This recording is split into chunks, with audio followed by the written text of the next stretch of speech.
Өнөөдрийн хичээлээр бид IELTS Writing Task 2-ны Advantages and Disadvantages Essays буюу давуу болон сул талуудын талаарх эсэг хэрхэн өндөр түвшинд бичих талаар судлах болно.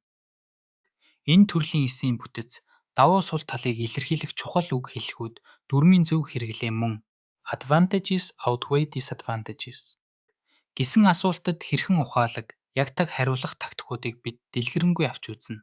Давуу болон сул талуудын эсэ бичгтээ зөвхөн жагсаагаад өнгөрөх нь banned. 6.1-ны тэг түвшнээс дээш оноо авахд хангалтгүй байдаг. Харин тал бүрийн үзэл бодлыг тэнцвэртэйгээр авч үзэж, аль нэг тал нь нөгөөгөөсөө илүү давуу эсвэл ноцтой логиктойгоор тайлбарлах нь чухал юм.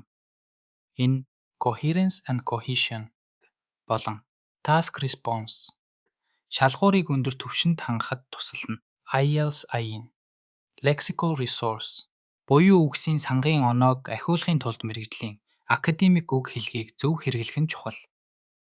Жишээлбэл ubiquitous гэдэг үг нь хаа сайгүй, түгээмэл гэсэн утгатай бөгөөд олон нийтийн хэлэлцүүлэгт орсон асуудлуудыг дүрслэхэд тохиромжтой. Detrimental энэ хортой, сөрөг нөлөөтэй гэсэн утгыг илэрхийлж, ямар нэгэн зүйлийн муу талыг тодорхой илэрхийлэхэд хэрэглэгдэнэ. Mitigate гэдэг нь сөрөг үр дагаврыг зөөлрүүлэх, бууруулах тухай ярих үед хэрэглэгдэх чухал үг юм. Харин hinder энэ саад болох, тодгор учруулах утгатай бол foster энэ дэмжих, хөгжүүлэх гэсэн эсрэг утгатай үг болно. Эдгээр үгсийг эсэндээ зохистой ашигласнаар таны үгсийн сангийн баялаг байдал тодорхой харагдана. IELTS Writing Task 2-нд давуу болон сул талуудыг хэлцэхдээ зөвхөн тусад нь өгүүлбэрээр биш, харин нэг өгүүлбэр дотор эсрэг тесрэг санааг логитойгоор холбох нь таны grammatical range and accuracy оноог нэмэгдүүлнэ. Үүнд concessive clauses буюу зөрчил илэрхийлэх гишүүн өгүүлбэрүүд тусалдаг. Жишээлбэл while online learning offers unparalleled flexibility, it often requires a high degree of self-discipline гэсэн өгүүлбэр нь онлайн сургалтын уян хатан байдлыг хүлээн зөвшөөрөхдөө нөгөө талаас өөрийгөө сахилгажуулах хэрэгцээг хамт илэрхийлж байна. Мөн despite the undeniable benefits of social media, concerns about privacy have grown гэж хэлснээр олон нийтийн сүлжээний давуу талыг хүлээн зөвшөөрөхдөө сөрөг талыг нь онцолж болно. Banned 6.1-ны тэг болон banned 8.1-ны тэг түвшний хариултын гол ялгааг харцгаая. Banned 6.1-ны тэг хариулт нь хэтэрхий энгийн бөгөөд ярианы хэллэгтэй байгааг та анзаарч байна. Уг хариулт асуултад тодорхой байр суурь илэрхийлээгүй, үгсийн сан дүрмийн хувьд хязгаарлагдмал.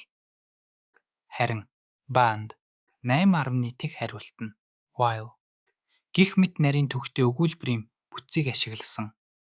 Мөн undeniable advantages impulse buying regrettably tend to outweigh зэрэг академик мэргэжлийн үг хэлхийг зохистой хэрэглэж, давуу тал нь сул талаасаа илүү байгааг маш тодорхой илэрхийлсэн байна.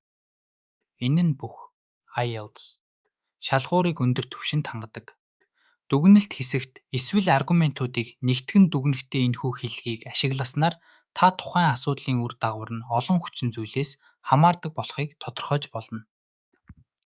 Энэ нь таны эсэг илүү гүн гүнзгий, нянзтай болгож, таны үзэл бодлыг олон өнцгөөс харж байгааг харуулна. Жишээлбэл ultimately, the degree to which these advantages manifest often depends on the individual's ability to adapt to new technologies гэж хэлж болно. IELTS эсийн төгсгөлд өөрийн үзэл бодлоо тодорхой, бачтай илэрхийлэх нь task response өндөр оноо авахд чухал. It is evident that гэсэн бүтцийг ашигласнаар та өөрийн байр суурьаа хүчтэйгээр илэрхийлж түүнийгээ consequently буюу үр дүнд нь гэсэн үгээр холбон лайг үргэлжлэлийг бий болгоно.